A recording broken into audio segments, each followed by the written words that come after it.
নমস্কার, আমি জ্যোতিষী শ্রী গৌর ভট্টাচার্য। হ্যাঁ, থাম্বনেলটা ঠিকই পড়েছেন। এই সিংহ রাশির জাতক বা জাতিকাদের জন্য এই জুলাই মাসে এই 5টা ঘটনা ঘটবেই ঘটবে। এই 5টা ঘটনায় আপনাকে জীবনে প্রচুর কিন্তু আমূল পরিবর্তন দেবে। এই 5টা ঘটনায় আপনাকে সারা জীবন আপনাকে মনে রাখতে হবে, বা এই জুলাই মাস আপনার কাছে স্মরণীয় হয়ে থাকবে এই 5টা ঘটনার জন্য।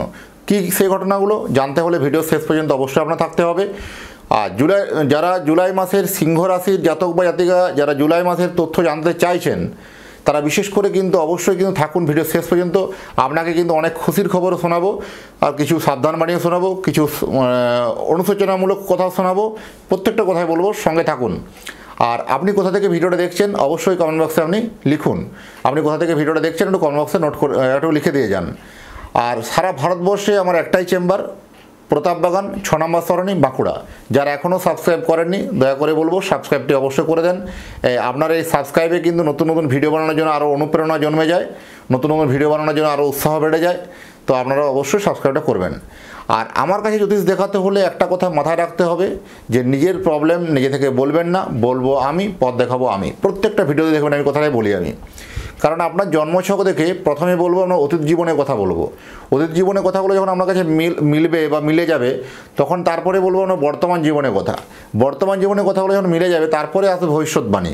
এই তিনটে কথাকে পুরো যখন আমরা কম্বাইন করে যখন আমি অতীত এবং বর্তমান জীবন কথাগুলো মিলে যাবে আমার ভবিষ্যৎবাণীগুলো, তখন আপনি মেনে চলবেন বা শুনবেন। এইভাবে জ্যোতিষ বিচার করতে আমি ভালোবাসি। যারা এখনও সাবস্ক্রাইব করেননি সাবস্ক্রাইবটা অবশ্যই করে দেন। আমি মূল আলোচনায় আসছি যে সিংহ রাশির জাতক বা জাতিকাদের জন্য এই 5টা ঘটনা আপনাকে কিন্তু 2025 সালে স্মরণীয় করে রাখবে। এই 2025-এ প্রথম বলবো, আপনার অনেক দিনের একটা কোনো স্বপ্ন বা অনেক দিনের কোনো আটকে থাকা কাজ, বহুদিন থেকে কাজটা আপনার হচ্ছিল না, বারবার চেষ্টা করে হচ্ছিল না, তাতে যে কোনো কাজ, কোনো অফিসিয়ালিভাবে কোনো কাজ বলুন বা বাড়ির কোনো একটা কাজ বলুন, বা কোনো কাজটা করতে চাইছিলেন, সেই কাজটা আপনার অনেক দিন ধরে বিভিন্ন বাধা বিঘ্ন এসে বারবার কেটে যাচ্ছে, বারবার সমস্যা হচ্ছে। সেই কাজ কিন্তু জুলাই মাসে আপনার উদ্ধার হতে পারে। কোনো বাড়ি বিক্রি বলুন বা বাড়ি কেনা বলুন, বা জমি বিক্রি বলুন, জমি কেনা বলুন, যে কোনো কাজ, কোনো অনেক দিন ধরে আটকে থাকা কাজ যেটা ছিল, সেই কাজটা কিন্তু আপনার সলভ হবে। অনেক দিন ধরে আপনি কোনো প্রেম বা প্রপোজ কাউকে করছেন, বা সেটা একটা প্রেমের বাণী আমরা শুনে রাখি, যে কোনো প্রেম ভালোবাসার থেকে অনেক দিন ধরে কোনো কাউকে প্রপোজ করছেন, কোনোভাবে সে উল্টো দিক থেকে কোনো রিপ্লাই দিচ্ছিল না, সেই রিপ্লাই কিন্তু আপনি এই জুলাই মাসে পেতে পারেন। এটা একটা গ্রিন সিগন্যাল পেতে পারেন। অনেকদিন ধরে আপনাদের দাম্পত্য জীবনটা অত্যন্ত বিভীষিকাময় হয়ে গেছিলো। কথাবার্তা বললেই দুজনের মধ্যে একটা ঝগড়া ঝামেলা অশান্তি লেগেছিল। সেই অশান্তি ঝামেলা কিন্তু ক্লিয়ার হয়ে একটা ভালো জায়গা কিন্তু তৈরি হতে পারে। এটা একটা ভালো পজিটিভ দিক। অনেক দিন থেকে কর্মস্থলে একটা বারবার চাপ সৃষ্টি হবে, বা কর্মস্থলে বিভিন্ন রকম একটা চাপ তৈরি হবে, যে মনে হবে যে কাজটা আমি ছেড়ে দিই, কাজটা আর করতে পারবো না। যারা বিশেষ করে বেসরকারি ক্ষেত্রে কাজ করছেন, যারা মার্কেটিংয়ে আছেন বা বিভিন্ন এজেন্সিতে আছেন, যারা বিভিন্ন কোম্পানির ক্ষেত্রে আছেন, তাদের ক্ষেত্রে কর্মক্ষেত্রে একটা মেন্টালি প্রেশার আপনাকে খুব রেখেছে। এই সময় আপনার মনে হবে এটা এই মাসটা কোনো মতে আমি কাজটা করে নিই, আমি আর কাজ করব না, কাজ ছেড়ে দেবো, এরকম ধরনের একটা মেন্টালি প্রেশার কিন্তু আসবে।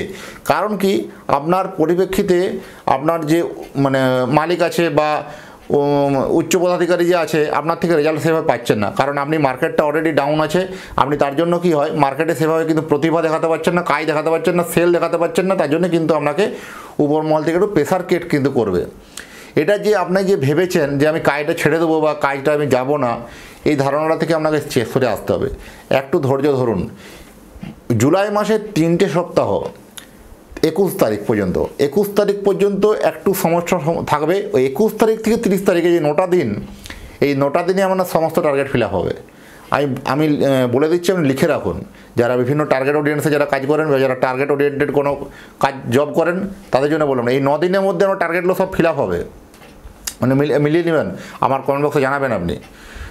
আর এই 9 দিনের মধ্যে ফিল আপ হওয়ার পরে সেই আপনার মান যশ কিন্তু প্রচুরভাবে বেড়ে যাবে। আপনাকে যে এত প্রেশার ক্রিয়েট করছিল, তারাই আপনার ক্ষেত্রে পজিটিভ আপনাকে সাইন দেবে, বা পজিটিভভাবে তারা আপনাকে মেনে নিতে পারবে। তাই বলবো, কাজ ছেড়ে দেওয়ার মানসিকতা না করে কাজের মধ্যে টিকে থাকুন, ধৈর্য ধরুন, বারবার চেষ্টা করুন, আপনার জন্য সাফল্য কিন্তু হবে। তৃতীয়ত বলবো যে রাশির দ্বিতীয় পতি বুধ, সে বুধ কিন্তু দ্বাদশ স্থানে চলে গেছে।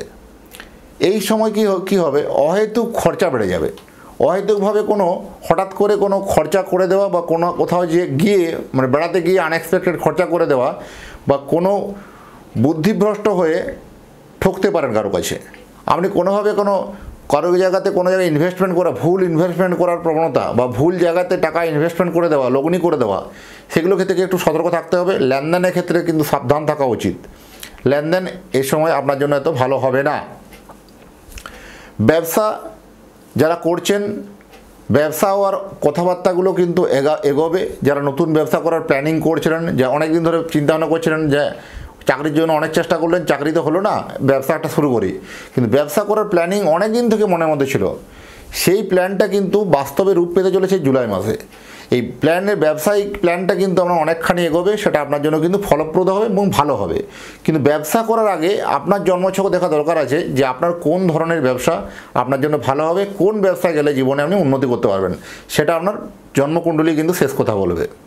ব্যবসার জন্য যথেষ্ট শুভ সময়। যারা বিশেষ করে চাকরি করছেন, এই চাকরিতে একটা কি হয়, কোনো রকম প্রমোশন হচ্ছিল না, ইনক্রিমেন্ট হচ্ছিল না, বা একটা সেই নিশ্চুপভাবে একইভাবে সমান্তরালভাবে চলছিল, গতানুগতিক চলছিল। হঠাৎ করে এই সময়ের মধ্যে একটু ওই যাদের চাকরি চেঞ্জ বা চাকরি বদলির জন্য কথাবার্তা এগোনো বা কোনো ইনক্রিমেন্ট হওয়া বা সেগুলো একটু আবার নড়ে চড়ে বসা, এইরকম জায়গা একটা কিন্তু ভালো পজিটিভ সাইন কিন্তু এই জুলাই মাসে দেখতে পাবেন। যথেষ্ট সেখানে তৎপরতা আপনার কিন্তু যথেষ্ট থাকবে, এখানে যথেষ্ট ভালো ফলাফল পাবেন। বিবাহ ক্ষেত্রে বলবো, যাদের বিবাহ অনেক দিন ধরে বাধাবিঘ্ন ছিল, বিয়ের সম্বন্ধ আপনার আসছিল না বা বিয়ে হচ্ছিল না, অনেক দিন ধরে বিয়ে করার প্ল্যানিং করছেন, বারবার বিয়ের সম্বন্ধ কেটে যাচ্ছে, আপনার বাড়িতে এতবার সম্বন্ধ নিয়ে এলো, একটি সম্বন্ধ আপনার কিন্তু পছন্দ হলো না বা মনোমতো হলো না, কোনোটা এই খারাপ ওই খারাপ ওই খারাপ করে নানান অজুহাত দিয়ে সম্বন্ধগুলো কিন্তু কেটে যাচ্ছিলো। হয় কোনো সময় ছেলের তরফ থেকে কাটছিল বা কোনো সময় মেয়ের তরফ থেকে কাটছিল, এই কোনোভাবে অনেক বারবার তো কেটে যাচ্ছিলো। কিন্তু এই জুলাই মাসে এমনই একটা সম্বন্ধ আসবে আপনার কাছে কিন্তু মনে একটা যথেষ্ট দাগ টেনে দিয়ে যাবে বা মনে একটা কিন্তু লেগে যাওয়ার মতো সম্পর্ক, মানে সম্বন্ধটা ফাইনাল হওয়ার প্রবণতা কিন্তু বেশি। সেটা কখন আসবে? জুলাই মাসের 15 তারিখের পরে। কিন্তু বিবাহ ফাইনাল করার আগে জটক বিচার করে দেখা দরকার আছে সেই মেয়েটি আপনার জন্য জীবনে সুখ শান্তি আনবে কি আনবে না, বা সুখ শান্তিগুলো আগামী দিনে ঘটবে কি ঘটবে না, সেই তার বিবাহিত জীবনে কোনো ডিভোর্স যোগ আছে কিনা, বা তার বিবাহিত জীবনে ম্যারেজ লাইফ সুখের আছে কিনা, সেটা বিফোর ম্যারেজ জটক বিচার করলে একটা আনুমানিক একটা আভাস বা পূর্ববর্তী করার আভাস কিন্তু আপনাকে কিন্তু পাওয়া যাবে, সেটা আপনাকে আমি জানাতে পারবো। তার জন্য কি করতে হবে? দুজনেরই নাম, জন্ম তারিখ, জন্ম সময়, জন্মস্থান, এই তথ্যগুলো টুক করে আপনি হোয়াটসঅ্যাপে পাঠিয়ে দিলে আমরা বিবাহ বিচার করে আপনার ডিটেলস আমি জানাতে পারবো। তার জন্য যে আমার পারিশ্রমিক ফিজ আছে, সেই ফিজটা আপনাকে অনলাইনের মাধ্যমে পে করতে হবে। যাই হোক, এইটা ছিল মূল সিংহ রাশির 5টা ঘটনা। এই সিংহ রাশির 5 ঘটনাতেই আপনাকে একটা নাড়িয়ে দেবে বা জুলাই 2025 কেমন যাবে সে বিষয়ে আলোচনা করলাম। আর যারা এখনও পর্যন্ত ভিডিও শেষ পর্যন্ত আমার সঙ্গে জুড়েছিলেন তাদের এবং তাদের পরিবারের প্রতি তো মঙ্গল কামনা থাকছেই, এবং এখনও যারা সাবস্ক্রাইব করেননি তারা সাবস্ক্রাইবটা অবশ্যই করুন। আর আপনি কোথা থেকে ভিডিওটা দেখছেন অবশ্যই কমেন্ট বক্সে লিখবেন। এবং আপনার যে সিংহ রাশি, এই সিংহ রাশির জাতক বা জাতিকাদের জন্য একটা খুশির খবরও শোনাবো। যা অনেক এদের কি হয়, এদের মনগুলো কী হয় জানেন তো, মনটা অত্যন্ত সেই নারকেলের মতো, উপরটা খুব শক্ত আর ভিতরটা খুব জল, বা এদের মন মানসিকতাগুলো ঠিক এরকমের। সিংহ রাশির জাতক বা জাতিকারা জীবনে প্রচুর প্রতিষ্ঠিত হতে চায়, জীবনে অনেক বড় মাপের স্বপ্ন দেখে বা অনেক বড় বড় স্বপ্ন এদের কাছে আসে, ফলপ্রদ হতে যায়। এদের মন অত্যন্ত কিন্তু উচ্চাকাঙ্ক্ষী মন, কিন্তু কিছু কিছু পারিপার্শ্বিক চাপে এরা কিন্তু সেভাবে প্রভিডেন্ট হতে পারে না, বা এরভাবে তা যেন এরা কিন্তু সাকসেস শিখরে পৌঁছাতেও কিন্তু থেমে যায়। সেই থেমে যাওয়ার কারণগুলো জানতে হলে জন্মছকটাকে অ্যানালাইসিস করতে হবে। জন্মছককে প্রপার অ্যানালাইসিস করলে বোঝা যাবে যে আপনার কোথায় উন্নতি বা কোথায় সাকসেস, কীভাবে উন্নতি।